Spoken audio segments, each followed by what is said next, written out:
Hello and welcome to the Appleby Hour. I'll try and make this one short and sweet. We're going to talk about the election. We're going to talk about both candidates, why they will win, or how they could win, and then I'm going to tell you who I think is going to win. Right, let's just get right into it. Let's start with Don, all right? Good old Donnie boy. All right, so if you don't know already, this election's a fucking coin flip, which is crazy because both campaigns seem like they're trying as hard as they possibly can to fucking fail. But Trump has doubled, tripled down with his base. You know, there are people who are like, oh, I don't know about Kamala. There's nobody who's like that about Trump. You either love him or you hate him. He's consolidated. The people he has is the people he's going to get. He's not reaching out, really. I don't know. By all accounts, he should be losing. And it's just that Kamala has ran such a policyless, just meaningless campaign that there's even a chance that he has this. But here's the big three, okay? If Trump wins, it'll be because of the war in Ukraine, it'll be because of the economy, and it'll be because of the Israel-Palestine conflict, okay? Here's the thing. Americans do not care about foreign policy. They never have, they never will. I mean, they do, but not about the details. All Americans know is that they don't want to be involved in a war. They don't want to be involved in a genocide. They want that shit to stay, far away from them. So there is that. That's the biggest thing. And then the economy. No, the economy is the biggest thing. I was thinking about that brain fart. I was thinking about the economy. Okay. The economy is the biggest thing for Trump because, yes, obviously, things have improved. You know, we've made strides under Biden, and if inflation is down. Now, I know a lot of people, you hear that, you're like, what are you talking about? The prices are still up. Yeah, the prices are up. Inflation is down. Inflation being down does not mean that deflation is up. Okay? So all it means is that inflation has returned to normal. But it still hurts, like I'm feeling it, you're feeling it, everybody's feeling it, right? It sucks.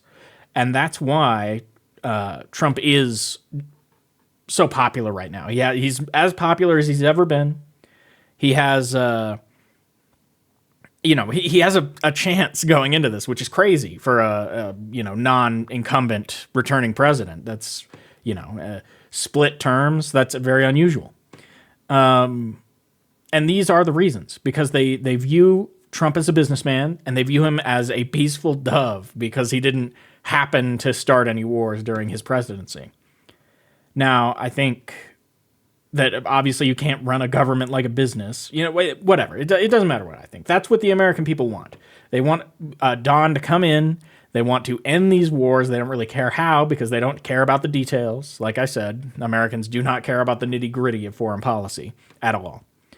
And they want Don to return the U.S. economy to what they imagine it was like under him. It's a short-term memory loss thing.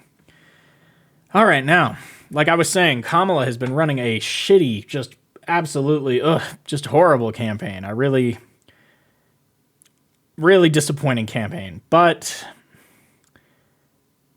you know what? Let's just get into the big three with her. Here's the big three, okay?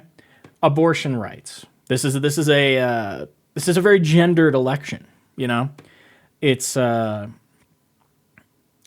feel as though their rights are being taken away from them. I completely agree. Obviously, there are other people who have other views on abortion, but so there's that. That's the biggest thing, is that women do appear to be turning out more and more for Kamala, and I think the Democrats have been running these ads showing. Wives voting for Kamala Harris and then lying to their husbands, and conservatives are freaking out about it. And I think that freak out is telling. I think that that probably is happening. Anyway, so that's the biggest thing. Abortion, women's rights. This is a women's election, woman candidate. The fact that Kamala Harris even has a shot at getting anywhere near the White House is insane because she's a non-white woman, like she's a woman of color.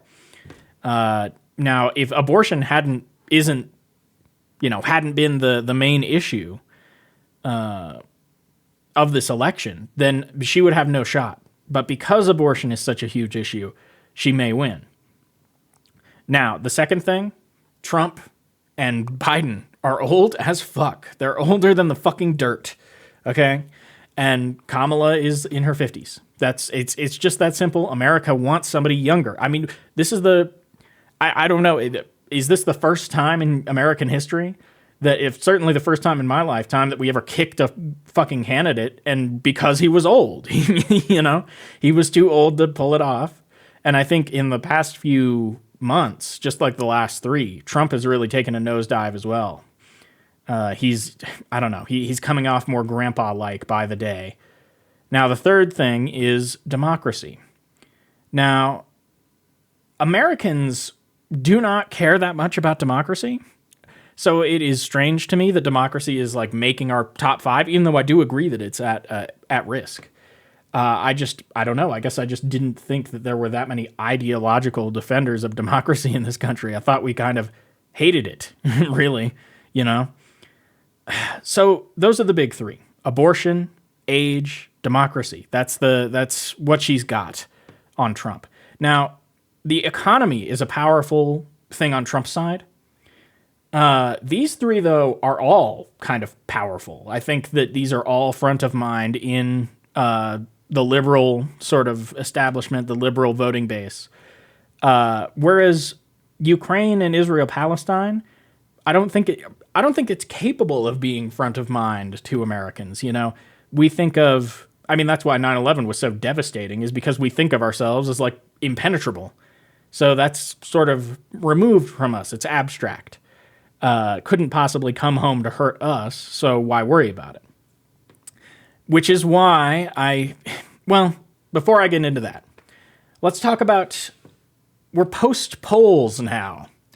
It seems like all of the pollsters are hedging their bets so that people won't look at them and say, oh, you were wrong. You got this shit wrong. You suck. Even though, they do. But it seems like, because every single swing state is like within the margin of error, which is crazy. I don't think that's ever happened before. If that is genuine, okay, well, here's one thing that's for sure about this election. It is not an ordinary election. Whatever happens tomorrow will be insane. There will be upsets. There will be flips. Like things are going to go wacky tomorrow. That's for sure. But the polls they all come, like every single one of the 7 swing states is a fucking coin flip, which does not make any goddamn sense. It does, I suppose, but it's fucking strange. It's fucking strange. Like, statistically, this should not happen, right? So it makes people suspicious, a lot of people, and me included, that these polls are being cooked to me. I think it may just be that our world is changing too quickly for polls to respond. I'm going to talk about this in another video, but how everybody's constantly going on about it. Oh, this is the most important election. This is the most important election. Blah, blah, blah. They've been saying it for years, right? But I think that there is a good argument that we are on a ramp up of like how important our elections are, Like, our elections are becoming more important over time.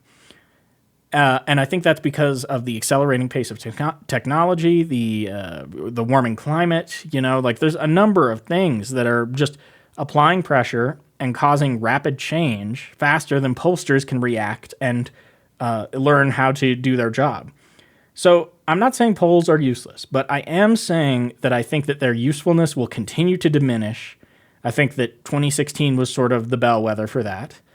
And I think this time around, I just don't know what to make of them, right?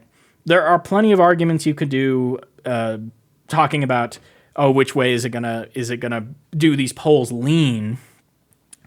I think that there's more argument that they lean like in favor of the Republicans, and therefore the reality is more pro-Democrat, which is obviously encouraging for Kamala.